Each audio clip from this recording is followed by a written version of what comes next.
Hello, and welcome to the Excellent News Delivery podcast. I'm your host, Sam. This podcast is all about spreading some positivity, chatting what people are up to, and just talking about sort of the creative world. I've got Heather with me here today. Do you want to say hello? Hello. Hi. So I sort of wanted to start this one off talking a bit more about universities themselves, because we've both done the university actual The process. university. The university. There's only one in England if you look hard enough. But you're also from Scotland, which is a bit more interesting because you don't pay as much as England has to. I pay nothing. Yes, which It is totally free for me because Nicola Sturgeon is my mother and I love her. But I think that's interesting in itself because, like, especially like the thing with England is like, you know, you're going to get a loan that you've got to pay and all that, but you're going for the experience. And I think majorly for me, I think there is a lot of negativity when it comes to people going to university, because it's like some people will just turn around and say, oh, you're just, you know, you're doing it just to kill an extra couple of years, or, you know, to avoid going into the real world. But I think you get such an experience out of it. And I'm Absolutely. just like, I'm interested to sort of push and see, like, what was your big motivation though to go to do university? Well, for me, it was always just kind of a given that I would go. I mean, both of my parents were very, very career focused. Like, my dad was in the army for years, and then he was in the police force, and he, you know, worked really hard. He kind of came from nothing, pretty much. He grew up in an estate. He dropped out of school at 16, you know, and my mum has always been very kind of career focused. Like, the woman is constantly working. She currently works 2 jobs. Wow. And it's a challenge, like, even now currently, because both of her jobs are essential working jobs. She is an NHS speech and language therapist, which isn't an easy job in the slightest, but then she picked up this job on the side where she basically is like a kind of dietitian. Oh, that's an impressive combo there. Trying to get her to take a day off is like, it's a chore. But it was always just a given for me that, you know, both of my parents were always kind of pushing me towards, you know, do well in school and always think about what courses you take in school because they're what's going to get you into university. That's totally like the atmosphere though. It's like, at the end of the day, I did a media course. So, I mean, my course, like at college and stuff, I was more focused on doing a media focused area. But it is like the educational value that comes out of it. Like for me, it was like, you know, I got a bit more into my radio stuff, and I was involved with like student networks there. But then, like, again, with you doing a more academic source, it's like you've got to be considerate about every step. And this is like, it isn't for you just to muck about for 3 years and say, oh, that was fun. You're completely got this like mindset moving in, and you're moving into your masters, which again, I think people would be a bit nervous about. But if you have some sort of insight you want to share about like the process of going to do a master's. Yeah, I mean, like, well, I've done, obviously in Scotland, it's 4 years in undergraduate, unless you're doing something like nursing, which is typically 3 years. But I did 4 years of undergraduate doing English and education, and then at the end of 3rd year, kind of had a little bit of a wobble, and I was like, oh god, I don't know if I want to spend the rest of my life teaching in a school or if I want to do something different. Oh, that's the university like end phase though, isn't it? That's completely like at the end of your university, you're like, oh, what do I want to do? Yeah. Oh my god, I totally had like a breakdown. I was like, what do I want to do for the rest of my life? Like, I was 17 when I first started university, and, you know, didn't turn 18 until like my 2nd semester. So like my whole life up until this point had been school, and I was like, do I want to spend the rest of my life also in a school? And it just, you know, when you get to that last year of university, you just start thinking, oh my god, like, what am I going to do with my life? But I think that leads to that sort of reassurance though, in a sense. It's like you have that nervous sort of moment, and like I completely agree. I felt that same thing. But then, you know, you find something you're passionate about. Like I, you know, adore the radio world, and I adore like presenting, and it's like you get hit by this passion of like, all right, it's ending and it sucks because it was awesome, but you know, here's the next big thing I'm going to do. And for like you to do your masters, that's like to your next level of like, oh, this is where I want to develop further with and develop more skills. Yeah, absolutely. Because like I had that big wobble, and then I was like, okay, like, what do I want to do? And then I started doing some more research. You know, I was going into my last year of uni just doing English. I was like, oh my god, I now get to focus on English literature, which has always been like my subject. Like I've always loved reading, loved books. And then it became this kind of light bulb moment for me where I was like, oh my God, I could get into publishing. Like I could do books for a living. I could read and edit people's novels and, you know, be a part of publishing these incredible stories and getting to share them with the world. And then I started doing a bit more research about, you know, how would I get into publishing? You know, would I have to do a sort of, you know, go in and make the coffee sort of thing, like a, you know, basic entry level job. But I was really very lucky in that the university that I was at, Stirling University, they are one of the only universities in Scotland that offers a master's course in publishing. So for me, applying to a master's just became a very natural step up. And actually for the application process, because it was the same university, super, super simple. I literally hit a button, selected which course, and it got sent off, and it came back in a couple of days saying, yeah, brilliant. All you need to do is graduate with the 2-2 and you're in this course. Well, that's what I think is so, like, just that whole narrative there is so engaging, because it is what university does. It sort of, it sets you up to like consider your own possibility, but it comes down, like, you know, to the person themselves, like you independently like thinking about which path is best for you, but you're also engaged to like sort of know enough about what you want to be doing and what your next step is. And I think that's what gets overshadowed at university. Like, you know, it is a massive sort of like draw for social life. Like I think compared to my first life of university, I was completely, you know, the shy, awkward kid who, if someone like tried to talk to, would try and avoid a conversation just because I was awkward. But now, you know, I'm passionate enough to want to do this sort of stuff and like chat to whoever I can chat to, where, you know, and that's what university does. And it's the same for you in that sense, I think. It's like, you know, you consider your atmosphere and you get this sort of, you get drawn into it all. But I mean, obviously you never know what everyone's going to do after university, but I think, you know, majority of people can at least leave and say, like, this is what I want to do. And this is sort of like, you know, the mindset and the planning steps. And this is what I want to do next. And especially for our masters, which I do have to say, I'm massively jealous, because I don't think, like, with the amount of work you do for a masters, I think it's incredible. So I'm massively impressed. I don't think I could throw myself into the deep end of that one. But, you know, it's not gonna lie, you'll be fine in that sense. But, you know, it's something that's such a major step. And it is like, the mindset university puts you in isn't just the, oh, well, that was 3 years, that was fun. I'll just go, you know, do whatever job I can get my hands on. You really think, and you've got a passion to follow whatever your next step is. Absolutely. Like I am nowhere near the same person that I was when I was, you know, this tiny wee 17-year-old going into university. Like I was, oh my God, I was the most awkward person in my flat easily. Like I just, you know, wanted to stay in my room and was really scared to talk to anyone. Obviously, I couldn't go out drinking with everyone in the first semester, although to be fair, that didn't stop me half the time.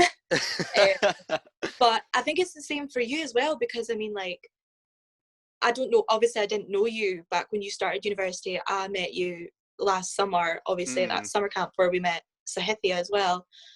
And obviously, like, I, at 17, would never have been like, yeah, I can totally go off to America and meet a bunch of strangers and make them my family. Like, that's going to work for me.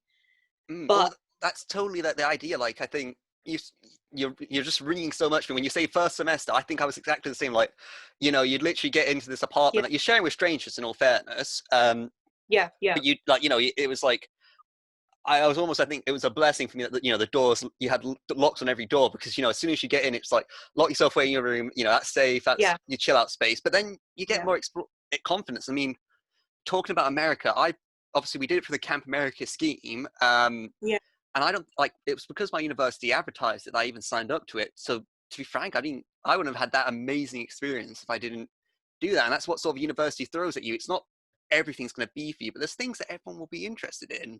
Yeah, no, I was absolutely the same thing.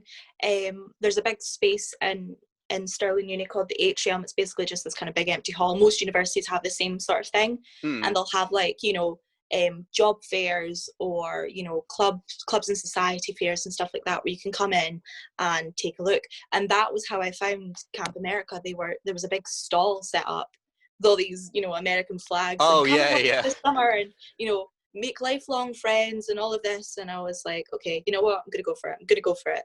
and Oh, signed up and did it. And I met you and a bunch of other amazing people. And I absolutely wouldn't have done that if I hadn't had, had been in university, kind of, built, growing as a person and building the confidence to travel by myself halfway around the world. well, that's the thing. And I think, end of the day, when it comes to like, the America experience, I don't think, there's anything we can say that summarizes it enough to like say to Oh people God, no, how no, how no. amazing it was. Because, your experience in the most loving and sincere way, you experience your highs and lows to a new extreme there of like, Yeah, yeah, some days you could be like, oh, this is not working, I hate this all.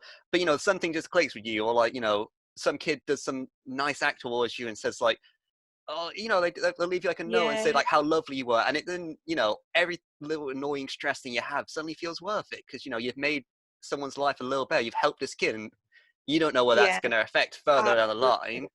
But like, I Like, don't know if you had to, but when we were applying originally to work there, did you have to go and do like a interview with some like person who'd already worked in Camp America? Um, yes, that was the yeah. most awkward thing. I still remember that experience, and like, and the university I was at, there was a sort of a steep hill towards it, and there was another university at the top of there. The person I went to, I believe, went to that university. So I walked past this other university, not knowing where I was. Had to basically walk into this stranger's house and be like, "Hello, this is really weird. How are you?" Um, but it's things like that. That's like you say, nerves and fears. And I think that was the most nervous like was really like. By the time Yeah, I got to America, it was just like it was like obviously first time meeting people is scary, but you get just sort of into it. And like I think, especially where we worked in America, I think everyone just kind of got on. There wasn't really like any sort of like groupings or anything like that. I think um you could crack on with everyone really. yeah, like, I mean, you had to, that's the thing.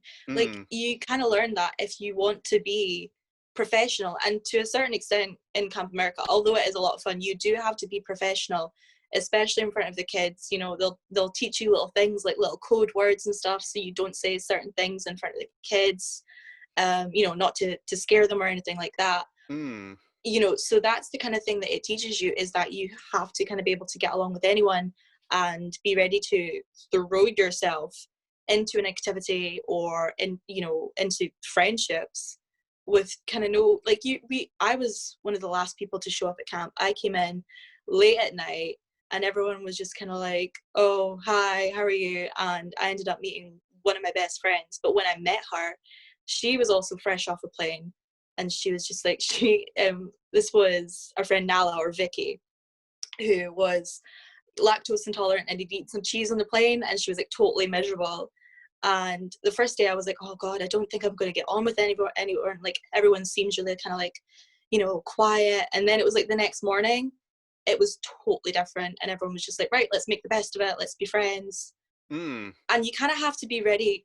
Like, what I've learned from that is that I can do that anywhere.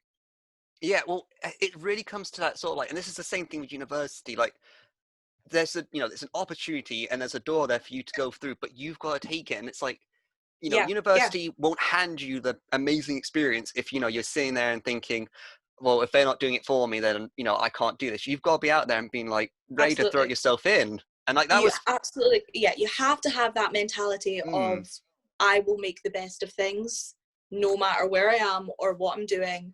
I will throw myself into it 100% and take everything that I can get out of this experience. and that was just like the whole American experience. That was it. I mean, like we had some of the craziest things. Like Oh I'll God, I'll, yeah. I'll never get over like even the simple things. I'll never get over the fact that we had to use fake names to interact to stop like any social I'm medias being found. I'm Um, not gonna lie, when you called me Heather at the start of this, I was like, oh God, that sounds weird. what's the thing? Well, I debated like last week as well. I was like, do I go by camp names? Do I go by Yeah, actual yeah, names? Like, but then that's the thing. It's like, I mean, we had such what was our thing? It was like any sort of cartoon related yeah, character, and like, but I think I remember like our boss who we worked with.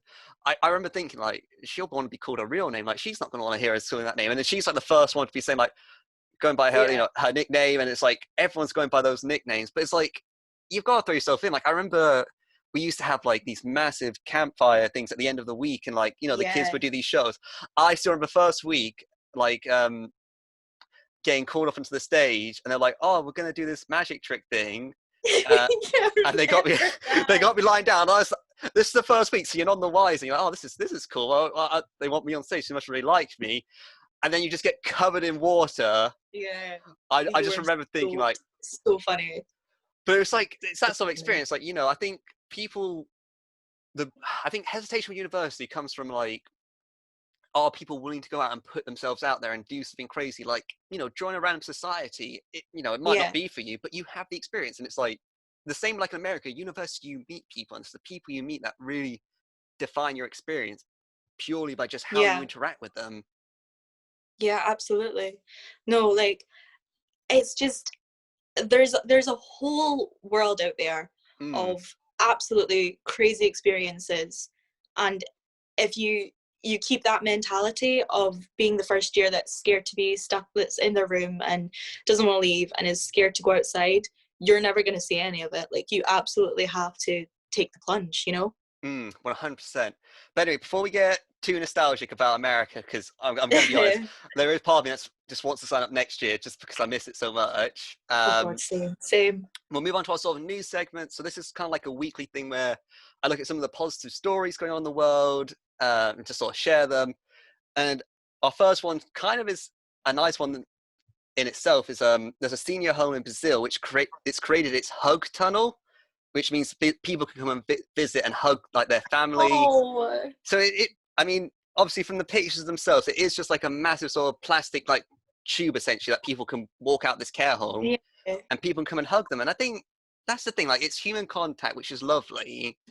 And like, again, it's places making the effort. Like obviously, there's no profitability out of it. No, but, it's about the caring and love to that, I think. That's so lovely. We also have this opera house which is reopening with a concert performed exclusively for 2,000 potted plants. Oh no, I saw that on Twitter. And it was just like, it was so funny. Somebody had taken a picture of the balcony and there was this one fern that was kind of leaning forward. And I was just like, he looks eager. Like, he's loving this. Well, I think there's just something pure about it. Like, I saw some of the pictures like you're saying. I think there's just purity to it, isn't it? It's just simple happiness. But it's like those little things. And I think, we miss out on some of the more happier things when we get consumed by more of the negativity. And I think it's lovely when you see something like that. You're just like, even if you're looking at it for 5 seconds, it's something that makes you smile, isn't it? Yeah, it's like a nice little palate cleanser in between all the dreadfulness. And sort of just to wrap us up a bit on this news stuff, just because we've got a bit of a positive trend going, we've got John Hopkins is offering free online courses in psychological first aid, which I think, at first it's like, it might not seem like a big thing, but it's the fact that like, I think there's a lot of consideration that is taken away from like people's own well-being at the moment. And I think, to really sort of help each other, we've got to be more sort of supportive. So I think it's lovely when people are finding things like this. Like, I don't know if you remember or if you saw, but like, I think on the first week when lockdown started, like, obviously loads of the kids were stuck inside and, John Wick was, Joe, I can't remember his name now. I think it was John Wick was doing like the online sports classes. Just for getting these kids involved. And this is like, again, in the same sort of vein, by putting ourselves online and getting involved with the world, it really sort of makes that positivity and that difference. Yeah. And like, it's lovely. I think the best way for us to improve is to become more sort of aware of each other and like become more involved with each other. And I mean, to sort of link to our other stories, we've got this 9-year-old and her friends who have raised $100,000 for African American businesses selling homemade bracelets. Which, oh my God! Again, love. I mean, I remember the ones we made in America, and I don't think ours could hold up to theirs. But again, it's these nice things, and I think they link together because they tell a narrative of we want to make a difference for each other and we want to help each other. Absolutely, but, I mean, the bracelet one made me smile because I saw some of theirs and I just thought, I think we spent, maybe the first 3 or 4 weeks, people tried to teach me how to make bracelets. I was hopeless. Oh, you were useless. Honest to God, like some people are like, oh, I have 2 left legs when I dance. I've got like 2 left hands when I try and like coordinate anything. Try and get me to stitch something. and I am just absolutely hopeless. But you know, it's these nice little positive things. But I mean, I've got to be honest, I love the plant thing because there's just energy to that. It just speaks to me on another level, and I don't know why. What I want to know is what led them to be like, oh, we need to fill the seats with something. I know, potted. Where did they get all those plants from? That is a better question. I mean, like, I don't know if you saw some of the football stuff going on, but I've seen like stadiums, you know, they're filled with like people have like printed out pictures of people, and they've paid to like have cardboard cutouts. Because I saw like some celebrity cameos like hidden within them. But like, I think that's funny enough, and like that's brilliant. But I think, you know, for a whole opera house to have like, you know, someone's gone in there and like how many plants was that? 2,292. So that's, you know, if one person's only allowed in, that's over 2,000 trips in and out just to bring plants and move them. Someone raided a home-based gardens somewhere. Could you imagine though, like, we need all of your plants. What do you mean you need all of it? We need 2,000 of your plants. You need what? But like driving with a massive, like, you know, truck or something, and like just on the back of it, there's 2,000 plants just piled on top of each other. Oh, buddy, what do you need all these plants for? Oh, we're filling an auditorium with them and performing opera. Okay, sure. You know what? That's something I'd expect to hear in like some sort of crime show, like Breaking Bad. Like, oh yeah, we need these plants for opera. Yeah. We're using it for legitimate reasons, I swear. Absolutely nothing nefarious happening here. Just some plants enjoying opera.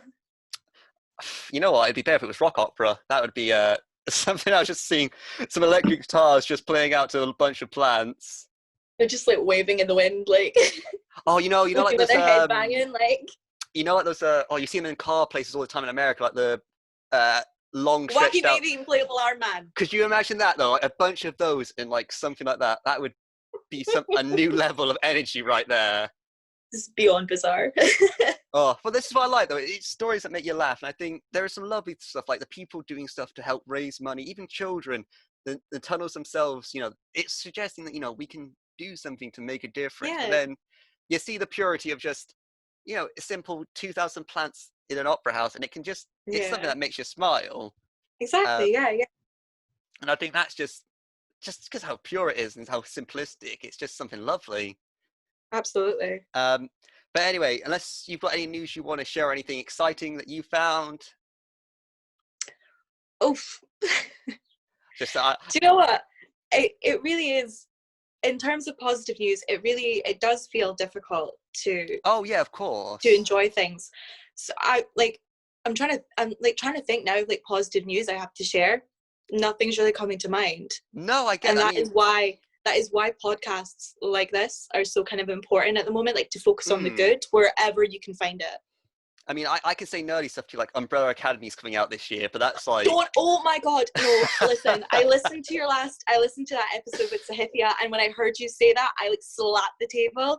You have no idea. Obviously, I grew up as an emo, you know, dark time in my life, but I read the Umbrella Academy comics purely because they were written and drawn by Gerard Way from My Chemical Romance. Yeah, which is, I think, is awesome as well, seeing that. But yeah, I saw like they had like a little advert thing on Facebook, and it's just the dance sequence they've recreated, and they're just holding signs saying like, "Oh, we're coming out with season 2." And I was like, when I saw that, I was just so excited. I am so excited for that, because I remember the comics. I kind of half remember what's going to happen, and if it's anything like the comics, it is going to be absolutely wild. Oh, honestly. Well, I mean, but it's got such a great cast as well. Like, there's other shows that I'm excited about. Absolutely. But like, you know, when they get casting down, like, you know, the guy who plays the one who can talk to ghosts. I remember him. He played in a Robert Sheehan. He was playing in Misfits, the immortal guy, and it's like Misfits. Honestly, if there's anyone listening right now who hasn't watched Misfits, reevaluate your life. Like, go and watch it right now. Utterly one of the best like TV shows of the past decade. I love it. I love it so much. So it's absolutely brilliant. I mean, again, it's a British show, and it's one of those ones that might have the mass media reach that others do. But you know, it's almost like, you know, if you watch those two shows, he's got range, of course. Don't get me wrong, but it's like, you know, he fits those roles so perfectly because his humor's just on point. Like, it doesn't feel forced. He's just so kind of naturally eccentric and bizarre and weird. God, there's that one scene in the first season of Umbrella Academy where they're, trying to figure out who, spoilers, they're trying to figure out who the eye belongs to, and he's in this person's office, and he just like smashes a globe on his head, and the guy's like, "You're insane," and he just goes, "Thank you," and then spits out a piece of glass, like utterly twisted, weird, and bizarre, and he does it so well.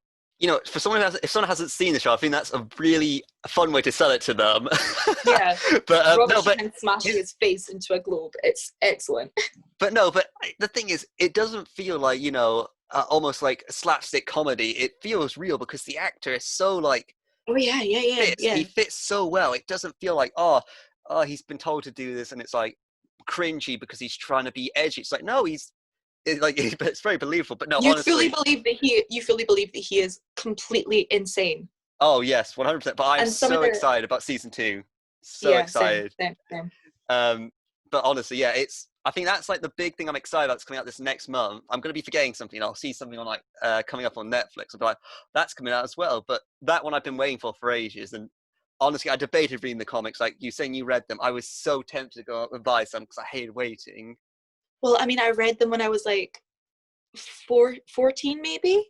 So like it's kind of like it's big fuzzy memories. But I'm really, really excited for this next season. I think it's going to be really good. Oh, totally. But anyway, to move us on to our sort of last segment, we've got our film quiz. So for anyone who's not heard the podcast before, I look online for the worst descriptions of films I can find. I read them out, and you just got to tell me the name of the films. I'll give you the theme. I went for because I knew we were talking about university. I went for a university college themed films. Oh God! I chatted to like some friends of ours, and I said like, "What'd be an interesting thing?" And it was like that theme seemed interesting. So it's any sort. I'm like pre-warning. I'm gonna bomb this. Like I'm not gonna be good. Well, we said that, but I think the last few weeks people weren't so confident they've done well. At the moment, we have got Joe who got 9 points, and that's the highest we've gotten. But majority of people going to 6, so 6 is like a safe net, I reckon.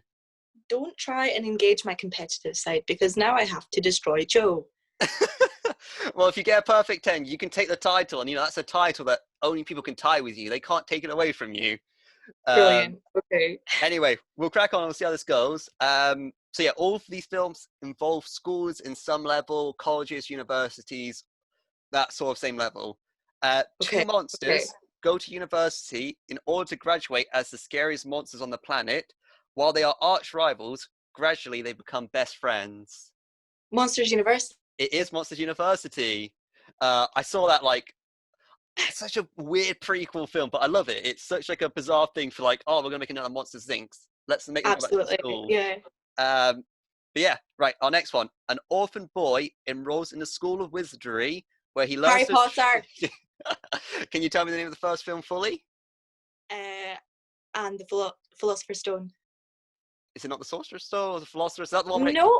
No. Listen, it's the American version is the Sorcerer's Stone because the publishing company didn't believe that American people would understand the word philosopher. I was going to say I saw like different variations on the names, and that's why I was interested to see which version you were going to say to me. No, the movie's called The Philosopher's Stone.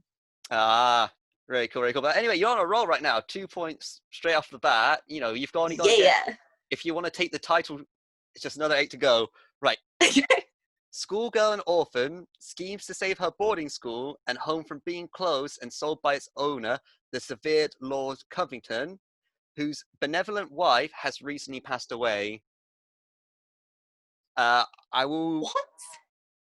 I'll give you the hint that this is a more light-hearted film than the description makes it sound, which is kind of the reason I was interested to lead you towards this one.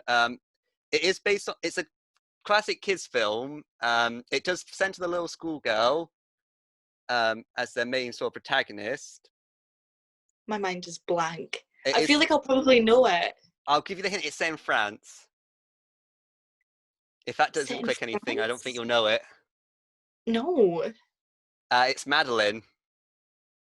Oh my God. Honestly, some of these descriptions are more horrible than others, but it's such a I think it's not a film that's as recognised. Madeline. I don't think, like, I know, I'm like, all I'm seeing in my head is like the little, like the nun and the little row of schoolgirls, Yeah, but like I can't remember ever having seen the film. I mean, I think it was a TV show at one point, wasn't it, or a cartoon, and that's where it I sort of think so. started. I think it started from that, and then a lot of these films tend to get made when a property is so successful they try to bring it to the big stream, and I don't think it did awful, but I don't know if it standed the test of time. I think it was more of the almost, the modern RoboCop sellout film again. But anyway, you've still got your 2 points. You're going strong here.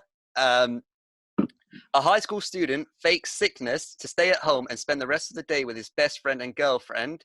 Meanwhile, his dean is trying to spy on him. Ferris Bueller's Day Off. How do you say his last name? Isn't Bueller? I would have called him Ferris Bueller, but it might be. I could be wrong with the pronunciation. But anyway, that is right. Yes, fantastic film. Still, I can sit and watch that one now, and I still enjoy it.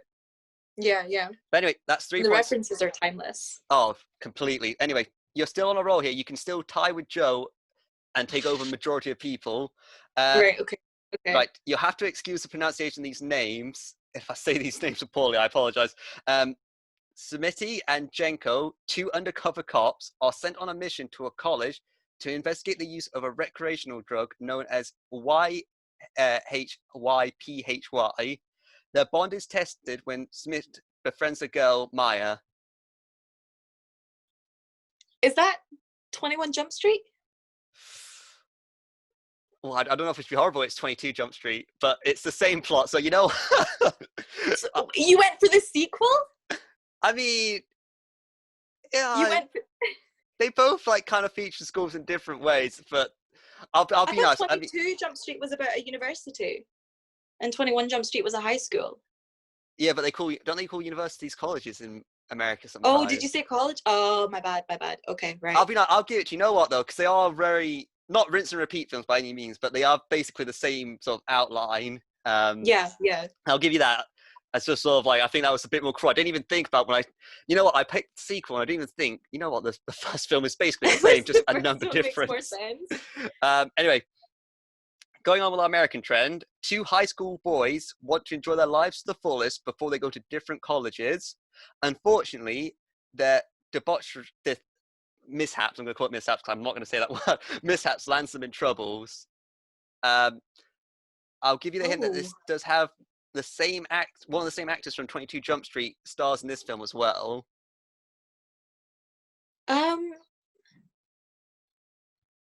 No idea. Should I throw a guess out there? I've absolutely no idea. Wait, it's Superbad. I was trying to say it is Superbad. That's spot on there. I've never seen someone. I was thinking, what's the fit one called? Not Jonah Hill, out of 21 Jump Street. Channing Tatum. I was like, what's Channing Tatum been in? No, of course it's Jonah Hill. It's Superbad with Michael Cera. Yeah, I mean, Michael Cera is an amazing actor. I loved him like in Arrested Development and all the films he's done.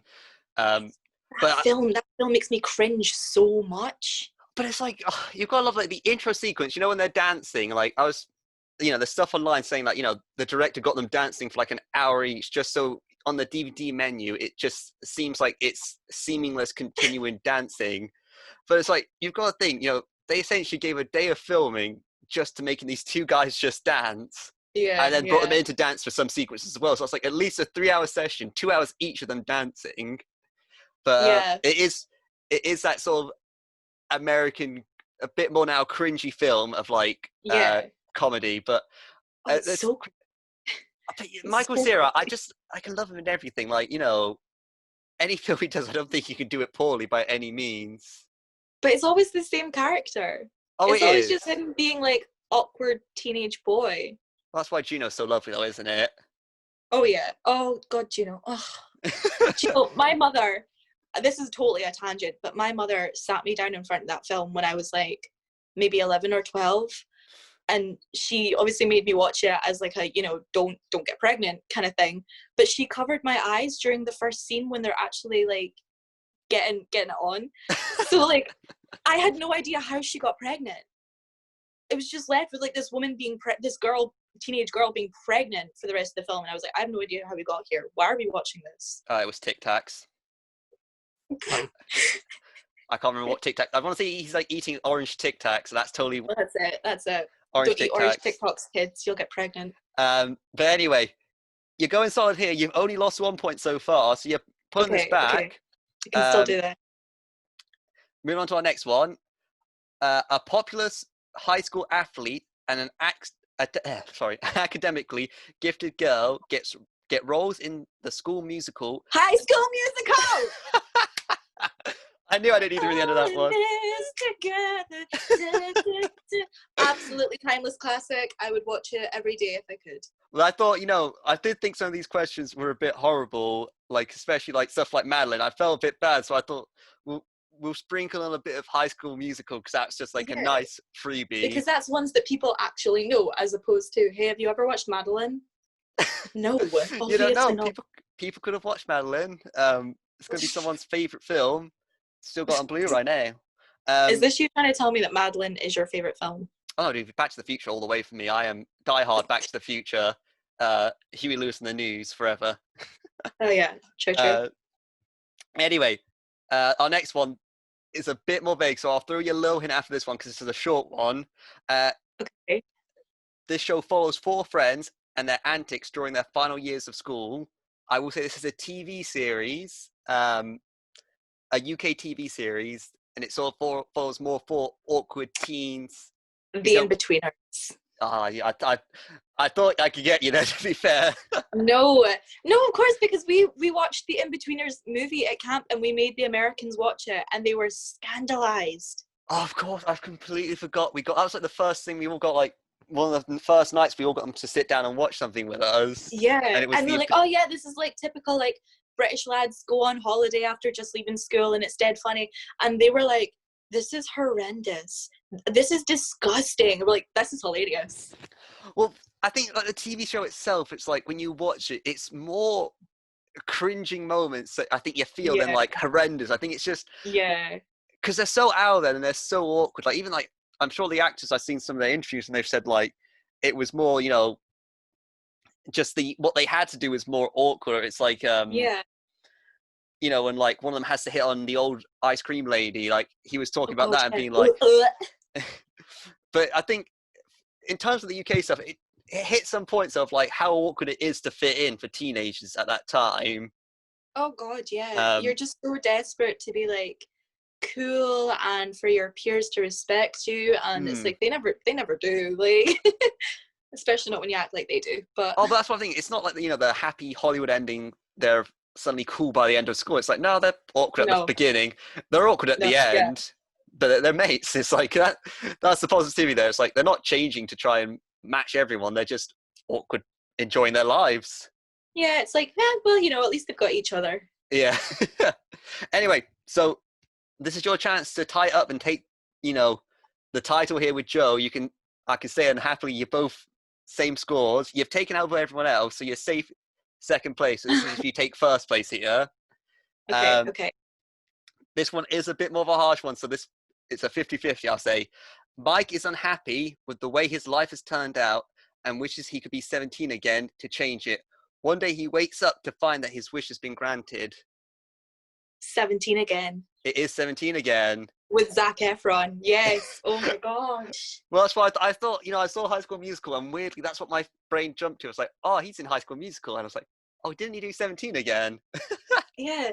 See when you said like, oh, university and school themed, I thought you were going to come at me with was that Robin Williams film with the line, oh, Captain, my Captain? He's like a poetry teacher or something. Oh, gosh.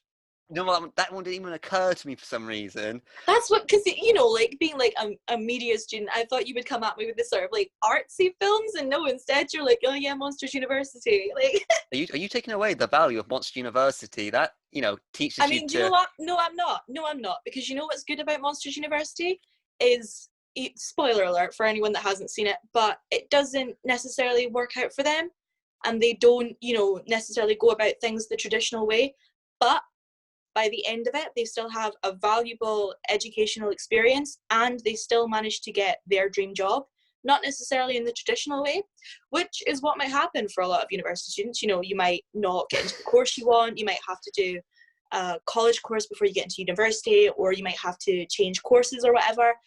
But in the end, they still get there and they're still happy. Yeah, I was just going to say, it's a pretty fun film and it makes me laugh. But it's also funny. Yeah, it's also fun.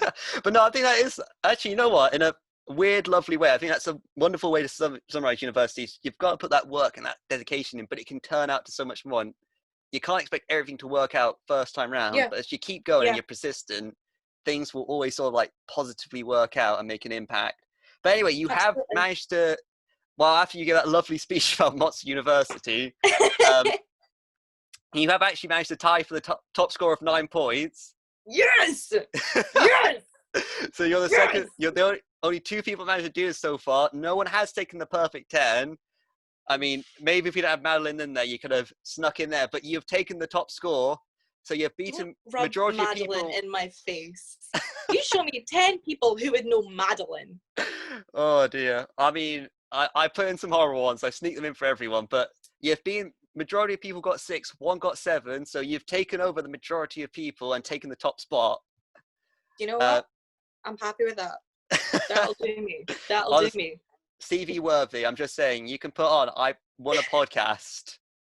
But anyway, with that, we're sort of drawing to the end of the show. So just to quickly plug us on social media, if you check us out on Excellent News Delivery on Facebook, it's excellent_news_delivery on Instagram. If you subscribe to us here on YouTube, this is a weekly podcast series that we've got going on. So we've always got new people coming on and just seeing what other people are up to. You're not currently on any sort of social media stuff that you want people following, are you? Not necessarily. I think that's the most subtle answer I've had yet to leave me alone. Yeah, add me on Snapchat. Why not? Let's go. Oh, please. That just reminds me of celebrities trying to use Snapchat for that sort of stuff. But anyway, thank you so much for listening, and we will see you next week. See ya. Bye.